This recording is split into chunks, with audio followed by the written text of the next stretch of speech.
అంటే మీరు మీడియా ముందు మాట్లాడినప్పుడు నేను అడల్టరీ అన్నారు, మరి ఏంటి అర్థం తెలుసు అన్నారా లేకపోతే ఏ పరంగా అన్నారా? అర్థం తెలియక అని ఇప్పుడు అనుకుంటున్నాను. అంటే మేము మేజర్స్ కదా, మేజర్ గా ఉన్నప్పుడు మాకు ఈ నిర్ణయాలు ఎటువంటి నిర్ణయాలు తీసుకోవాలో మాకు తెలుసు కదా.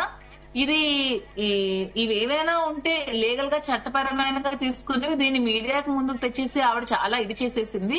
సో మీ పరిభాషలో మీరు అలా అనుకుంటే మీరు అలా అనుకోండి, అడల్ట్ ని అనుకోండి అని చెప్పాను. నేను మీడియాని ఏమైనా తప్పు పట్టట్లేదు, ఎందుకంటే మీడియా ఉంటేనే మేము ఉంటాం. ఓకే, అంటే మీరు కలిసి ఉండడంతో ఏం మెసేజ్ ఇవ్వాలనుకుంటున్నారు మీరు? అంటే ఎవరికి? వాణి గారి కానీ మీకు మీ పైన ట్రోల్ చేసే వాళ్ళకి కానీ? నా పైన ట్రోల్ చేసే వారికి నేను ఒకటే చెప్తున్నాను, మేము రాజకీయ పరంగా మాత్రమే కలిసి ఉన్నాం.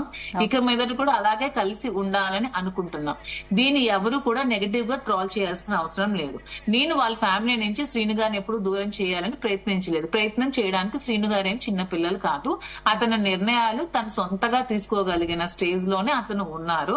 సో దానికి నాకు ఫ్యామిలీకి సంబంధం లేదు, రాజకీయాలకి పర్సనల్ లైఫ్ కూడా సంబంధం లేదు. ఇది అందరూ తెలుసుకోవాలని నేను కోరుకుంటున్నాను. ఓకే, మాధురి గారు మీ పైన కేసు కూడా ఫైల్ అవుతుంది కాబట్టి ఏంటి మరి? ఫైల్ అయ్యిందండి, ఆల్రెడీ ఫైల్ అయ్యింది. ఎలా ఫేస్ చేయబోతున్నారు? మరి లీగల్ గా ఏం ప్రొసీజర్స్ ఉంటే అవన్నీ ఫేస్ చేయాలి, తప్పదు. ఎందుకంటే నేను డివైడర్ గుద్దబై కార్ కి హిట్ చేశాను కాబట్టి నా వల్ల వాళ్ళకి ప్రమాదం జరిగింది, వాళ్ళ కాల్ డ్యామేజ్ జరిగింది కాబట్టి నేను ఆల్రెడీ 125/1C సెక్షన్ ఏదో నా మీద కట్టినట్టున్నారు, ర్యాష్ డ్రైవింగ్ కట్టారు. దాన్ని లీగల్ గా ఎలాగా చేయమంటే అలా చేస్తాను. నా వల్ల బాధకి గురైన ఫ్యామిలీని కూడా నేను వెళ్లి కలుస్తాను పర్సనల్ గా.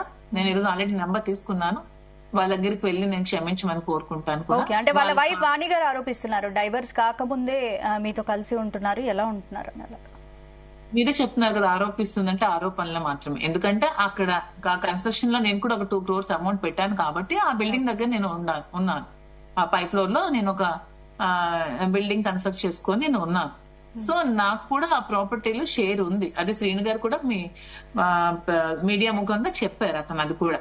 సో దాన్ని ఆవిడ నెగటివ్ గా లాగేసి చేయాల్సిన అవసరం లేదు. ఆవిడకి ఏం లేదు. ఈ రోజు నిన్న కూడా మీరు క్లియర్ గా ఆవిడ చెప్పింది వినుంటారు.